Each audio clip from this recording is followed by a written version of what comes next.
What's up, music lovers and tech enthusiasts? Rainbow Fuzz here with Thabrim Media, but you can call me Fuzz. Today we're diving deep into a lawsuit that's been making waves in the music industry and the world of artificial intelligence. It's been a while since this legal battle kicked off, but things are heating up again, and I've got some thoughts to share. So, picture this: AI that can create chart-topping hits at the push of a button. Sounds like science fiction, right? Well, it's happening right now, and not everyone's thrilled about it. A while back, the Recording Industry Association of America, or RIAA, dropped a massive lawsuit on two AI music generators, Suno and Udio. They're claiming these AI companies are basically the new Napster of our generation. But hold up, because there's way more to this story than meets the eye. Now, I've been following this case closely, and I've got to say, I'm finding myself siding with Udio on this one. But hey, that's just my opinion, and I encourage you all to form your own. Let's break down why I'm leaning this way. First, let's talk about what Udio actually does. They've developed an AI model that can generate music. They've trained this model by feeding it tons of existing music. The idea is that the AI learns patterns and styles and then creates new original tunes. It's like teaching a super smart computer to be a musician. The REA says this process is a massive copyright violation. They argue that Udio is essentially stealing artists' work to create competing products. But here's where it gets interesting, and why I'm finding Udio's argument compelling. Udio has come out swinging with what's called a fair use defense.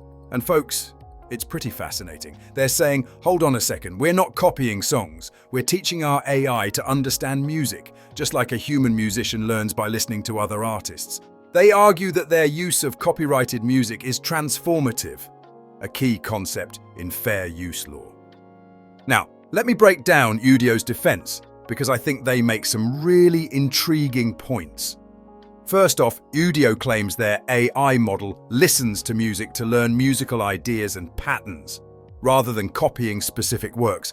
They say this process is just like how human musicians learn by studying existing music. And you know what? As a musician myself, I can see where they're coming from. We all learn by listening to and analyzing other people's music, right? Secondly, and this is crucial, Udio emphasizes that their system is explicitly designed to create music reflecting new musical ideas, and doesn't reproduce copyrighted works or artists' voices. They say they've even implemented filters to prevent reproduction of copyrighted material. That's a pretty big deal if true. Here's another interesting argument they're making. Udio contends that their AI learns the basic building blocks of musical expression that are owned by no one. They're saying that genres and musical styles aren't copyrightable, only specific recordings are. And you know what? That makes a lot of sense to me. I mean, no one owns the concept of a blues progression or a pop chord structure, right?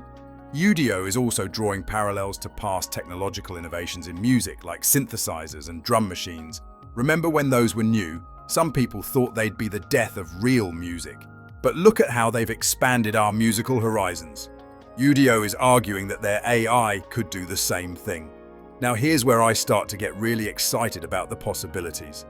Udio is positioning their technology as a tool to expand the circle of creators, empower artists, and celebrate human creativity. They're saying it could serve copyright law's goal of promoting artistic progress. And I've got to say, as someone who's always looking for new ways to create, that sounds pretty awesome to me. Udio suggests that AI-generated music could potentially expand the music market rather than simply substituting for existing works. Imagine a world where AI helps create new genres, or helps folks who can't play instruments realize their musical visions. The possibilities are mind-blowing. Now, I want to be clear. This is just my take on the situation. The RIAA strongly rejects these fair use claims. They say, there's nothing fair about stealing an artist's life's work, extracting its core value, and repackaging it to compete directly with the originals. And I get it, they're trying to protect artists' rights, which is super important. But here's the thing. Technology has always pushed the boundaries of how we create and consume music. From the phonograph to streaming services, the music industry has had to adapt. And each time, Despite initial resistance, these changes have often led to new opportunities for artists and new experiences for listeners. So, what do you think? Drop your opinions in the comments below.